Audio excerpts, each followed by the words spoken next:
How do you define a challenge? For each of us, the answers are different. So are the ways we take obstacles on. The system isn't set up to help propel people with disabilities. For more than 60 million Americans, dealing with a disability is part of life. One lady that was on the interview panel said I didn't give proper eye contact. Hard to do when you're legally blind. This week, their stories, and what we can all learn from those who don't let challenges stand in their way. It'd be nice to be able to go and have that freedom, not feel trapped. This is The Race. Welcome to The Race. I'm Chris Stewart. You don't have to be a fan of boxing to understand its power as a metaphor, to face an opponent head on no matter what it is. And here in New York, a group is using the sport to show that disability won't back them into a corner. That's just the start, just to give you that confidence. There's many aspects of fighting and what boxing does for you. You just apply it in every area of your life. Every punch Donahue Fields throws is part of the fight against what life has thrown at him. I see the world differently. The world sees me differently. For nearly 2 decades, he lived without a wheelchair, without knowing how quickly everything can change. At 19, I was coming out of a store one night. It was like 2 in the morning. So a group of guys were fighting on the corner, and that's when I hear just pow, pow, pow, coming from my left. And I look, all I see is this muzzle with flashes, just, and I ran like everyone else did. And I thought I tripped, but come to find out I was hit. I just didn't feel it, I didn't know. I didn't know I was shot. I tried to get up, my legs wouldn't move. I thought maybe it was the fear. So I tried to psych myself, like, get up, just get up, run, just move. But they would not move, they just would not. He went from standing at 6'5" to living each day from a different perspective. Every day I would tell myself I can't live like this anymore. It's just too much. A stray bullet hit his spinal cord and his legs had to be amputated. Then within months, he says his dog was shot and killed right in front of him. I'm out of here, so I tried to pop a whole bottle of OxyContin. And next thing you know, I woke up in ER, ICU, tubed down my throat. But in boxing, he found an outlet and new outlook. Jab and right cross. That's it. Boxing, punching is all about technique. Some people see power, some people see speed, but right in the mix of all that, the fine details is the proper technique, the proper way to do it. This is officially known as adaptive boxing. Bang, bang, bang, bing, bing. See it and move. Over here, they're like, oh my God, you shouldn't do that. You're disabled. Why are you doing that? You're broken already. You're fragile already.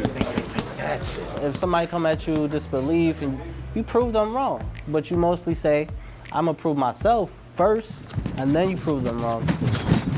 Since birth, cerebral palsy has limited Tyrell Eddie's ability to walk, but the limits stop there. I was always a physical person, so just having that extra outlet just created a whole nother opportunity for me.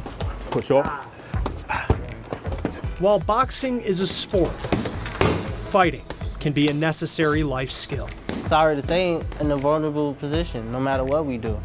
No matter what we do, everything is against us, So we have to be able to adapt faster than anybody else. When the Paralympics take place next month in Tokyo, after the Olympic Games, adaptive boxing will not be included.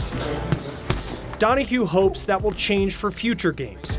But for him, this sport's impact is less about what a punch does to an opponent and more about the impact it can have on the life of the person who is throwing it. Even if you don't go in the ring, if it builds your self-esteem, your confidence up to where you can go and get that job you want and go to school, that career, go out on that date, talk to that girl, talk to that guy, say no to somebody. Don't be afraid, don't let your chair define you, because the world has a great job at doing that itself. When they see you, they see chair, chair, chair, chair. You get more than that. 1 million people. That's how many workers with disabilities lost their jobs in the pandemic, according to a study from last year. Alexa Liaco met a woman who knows the struggle firsthand and is now working to bridge the education gap in schools.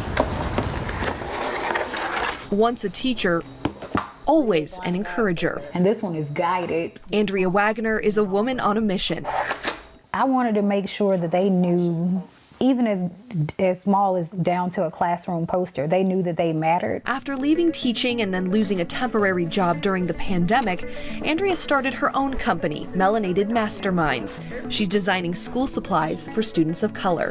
So I wanted to provide cultural insight and preserve their eyesight. Her paper-based products encourage time away from screens. So I don't want anybody to have to deal with some of the things I've had to deal with. Andrea is legally blind. My hearing was above average, but vision, I couldn't see the Christmas tree. And I just remember my mom crying, like hysterically, because she was a pediatric nurse, and so she was used to helping kids get better, but she couldn't help me. She was eventually diagnosed with retinitis pigmentosa. I have permanent tunnel vision. It's like looking through a paper towel roll. So I can see you, Alexa, but I can't see. I know my front door is right there because I'm at my house, and I know the TV is right there, but I can't see it. She was told she'd always have to live at home and that she might finish high school. I wasn't okay with that narrative. I don't let my disability define me. I think it drives me, actually. 2 degrees later, she's pursuing her PhD. But despite having an incredible resume, it's hard to find work. One lady that was on the interview panel said I didn't give proper eye contact. Hard to do when you're legally blind. Having an ID but not a driver's license, just one more hurdle. So I'm often exited out of the applicant pool before I'm even entered. But even with higher education, those with disabilities have twice the unemployment rate than those without disabilities who have the same degree. But it's companies who are losing out. A study found that companies who specifically include disabled employees have 28% higher revenue than companies who are less inclusive. I would say that people with disabilities are the most innovative people in the world because we have no choice but to be. If only more people with disabilities got the chance. And it's not because we can't do the job. We typically don't get the accommodations we need, or not in a time-sensitive manner, or are afraid to ask for them. But she isn't afraid anymore. After years of applying, Andrea is starting a new career at a nearby college, helping students with disabilities succeed. They're actually using my experience to make incoming students at that college better. And while she's living in a moment she's dreamed about, running a business on top of a new dream job, she knows this is just the next chapter, fighting to be seen from the outside the way she sees herself on the inside. The only thing I can't do is drive and see 12-point font. That's about it. And if people actually knew we are literally just people, then they might treat us like that. For The Race, I'm Alexa Liacco. The race continues next.